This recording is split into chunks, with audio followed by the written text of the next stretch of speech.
starting at what might happen tonight and then what has been happening the last few days. I'll tell you the story about Senate Bill 575 and all that transpired over the weekend. Senate Bill 575 is one of Texas Rental Act's priority bills. It prevents us pro-life Texans from paying for abortion coverage and our health insurance premiums. The original bill does three things. It allows us to opt out under state exchanges or federal exchanges for under Obamacare. It does the same thing in private insurance, so that if us as pro-life Texans do not want our premiums going into a risk pool for to cover other people's abortions, since we're never going to use that coverage, we have an option to buy health insurance that does not include abortion coverage, and someone else on the other end of the spectrum would be available to purchase supplemental insurance if they do indeed want coverage for that procedure. And then the third is opting out of state employee plans so that our tax dollars are not subsidizing health insurance premiums covering abortions for state employees, again making such coverage available in supplemental plans if they so want. Senate Bill 575 made it out of the House. The Republicans in the Senate did an excellent job at staving off weakening amendments offered by Democrats. Republicans were very cohesive. Dan Patrick was very a leader in that aspect, and were able to stave off bad amendments to Democrats. Well, the bill went over to the House Committee on State Affairs, which is chaired by Byron Cook of Corsicana in House District 8, and sat there for about 2 weeks before getting a vote out of State Affairs Committee. Over the weekend, the deadline was Saturday night. Or was that calendars? Yeah, Friday. I think Friday was the deadline. We've been working all week. Friday, Saturday, Sunday, Monday all kind of run together. At some point, there was a deadline for the bill to be voted out of State Affairs Committee. And if y'all recall, a few weeks ago on the Dish to Sunset bill, things kind of blew up with the fetal abnormality, taking away fetal abnormality exceptions by Representative Schaefer from Tyler. So there were other sunset bills like they talked about today about different agencies that were eligible this weekend, and one of them was Health and Human Services Commission. We got word from on high, State Affairs Committee, that they would vote Senate Bill 575 out of State Affairs Committee if we made a deal. And the deal that was offered was that we would stand down, we would urge House members to stand down on pro-life amendments to the sunset bills in order to get State Affairs to vote 575 out of State Affairs Committee before the deadline.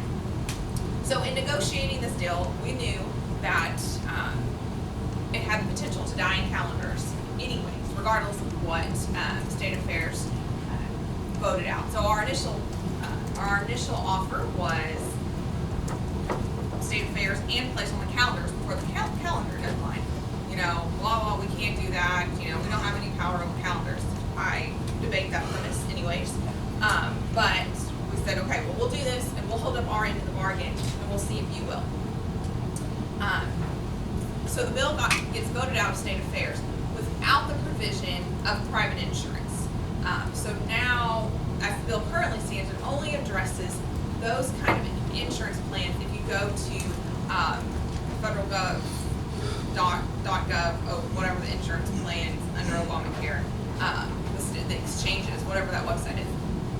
It only applies to those situations if you purchase your insurance. And right now, most of us are purchasing our insurance privately to comply with the Affordable Care Act's provisions. So, I mean, it essentially is meaningless without this private insurance provision. But that's all that the State Affairs Committee wanted to vote out of their committee. So, about Sunday night was the last night.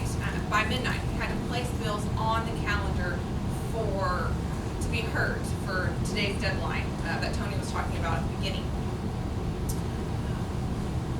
State Affairs, for some reason, Debbie Riddle and Patricia Harless voted no on sending 575 out of State Affairs. Out of calendars. Voted no to place it on the calendar for today. So it failed. Everybody went crazy. Twitter went crazy. People started calling their offices. This was probably 8 o'clock, 8 p.m. Sunday night. It's like 10. When all this started happening. And members on the floor, the pro-life members who have been fighting all session on getting pro-life votes and issues to be debated and brought to a vote on the floor, were very angry at Cook. And so all that hoopla going on, they did a motion to reconvene and reconsider the 575, SB 575 vote. Debbie Riddle voted yes the second time to let the bill out of the calendar. Patricia Harless did not come back. Sarah Davis tweeted. If you remember, Sarah Davis is the lone pro-choice Republican in the House, and she tweeted. Sarah Davis tweeted yesterday that her and Patricia Harless were trying to break quorum, and that's why they didn't come back. So I mean, it was kind of crazy that was publicly stated, since her Patricia Harless' views on the pro-life issue have never been questioned before.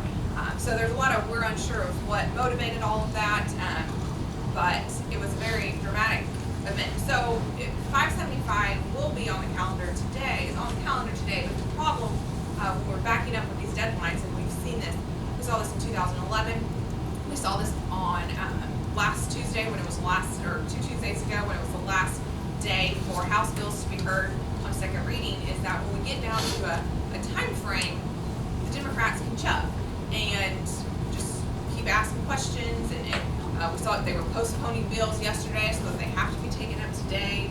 So I mean, it's very dangerous when we wait until the last 12 hours to push a bill that is has wide support with the grassroots, and that's where we are today. So we fully expect that either 575 is right at 11:50 or doesn't get through the calendar at all today. That's what happens. State affairs have this bill for 2 weeks, and it sailed through the Senate, and it could have sailed through the House too if people wanted it. To. So that is SB 575. Going on to earlier and what's going to happen today, we are just opposed to the current version of Senate Bill 19 because of the provision requiring the disclosure of nonprofit donors to nonprofits. Every citizen has a right to talk and decide where their money goes, and infringing on their abilities to give to nonprofits that they're choosing is something that's very hard and at the heart of what we do as an advocacy organization, how we protect life. So we have the same concerns with Senate Bill 19. Looking forward to those floor substitute amendments today. And then the last was judicial bypass yesterday. Judicial bypass, reforming the process by which a pregnant teen can seek a judge's permission instead of her parents in undergoing an abortion, was passed out of the Senate yesterday. It started out in the House. The bill started out in the House with Representative Morrison. The bill started out with some good provisions, and then on the House floor was amended to make it even better. And then between coming over to the Senate committee and yesterday's vote in the full Senate, it's an absolute excellent bill. I mean, we are so excited that the language that Texas Rights Life was advocating for had been masterfully included in the Senate with the help of Chairman Parker and Charles Perry in the Senate, and Representative Morrison and Rinaldi and Schofield. All kinds of folks were in these negotiations in the back room defending the strong language to be added to House Bill 3994 by Texas Rights Life.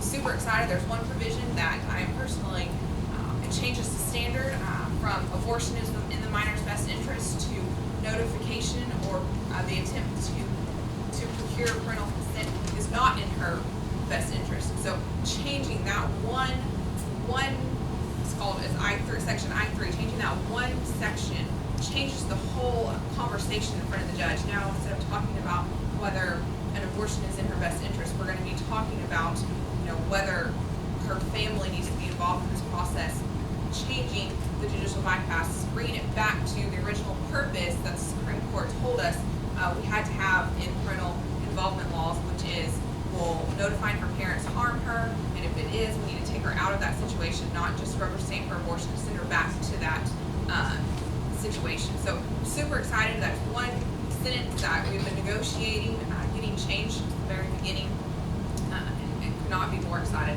that is actually on its way to the governor's desk as soon as the House concurs. But so that's what happened yesterday. We're just looking forward to 575 today, and any questions about all the deals and crazy stuff that happened, you're happy to answer. What's the deal you just so described? House Bill 3994. I have a question. Sure. First, a comment. I emailed all the Senate Republicans plus on Sunday night asking them to vote for Senate Bill 575. Of course, I just got forms from all of them but one. Yes, we got your email. And Debbie Reynolds, I added a little bit to that. I was kind of surprised by her vote. I got an email from her saying, from her staff, she will be voting for this bill. And so she must have gotten a lot of grief about that. We're unsure as to what prompted the first initial failure vote in calendars, because usually we win those votes in the calendars committee right now. So a lot of bad things happen behind the scenes, but not normally on a public vote. So because it was on a public vote, that kind of crazy, kind of different. So we're unsure what prompted those decisions. Yes, Jason.